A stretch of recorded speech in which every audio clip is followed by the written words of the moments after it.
Okay, ni kita dah sampai dekat Kuala Besut.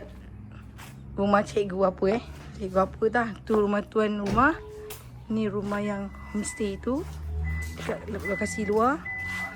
Okay. Ni rumah dia. Okay. Tok. Assalamualaikum. Okay, ni rumah dia. Depan. Okay. Dia ada ni. Bahagian ni. Mak. Okay, ni bilik pertama. Bilik pertama dia ada bilik air. Bilik air lah. Bilik air macam biasa. Okay.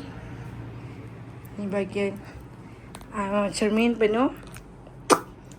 Okay, ni bilik master bedroom. Okay, ni bilik nombor 2. Okay, bilik nombor 2. Okay, ada aircon. Okay, bilik nombor 2. Okay. Okay, ni hall. Hall dia cantik. Perfect. Kau memang the bomb. Okay. Alright. Dan dia ada dapur. Peti sejuk.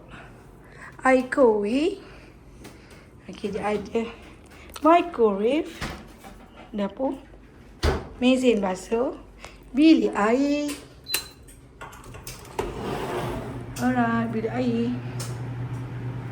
Dan bilik satu lagi. Ada 3 bilik. So, bilik yang guna 2 je. Okay, ni bahagian dapur. Bilik rumah dia orang memang cantik lah. Okay, ni. Cantik rumah dia. Simple je. Set the hall ni lah. Alright, okay, bye.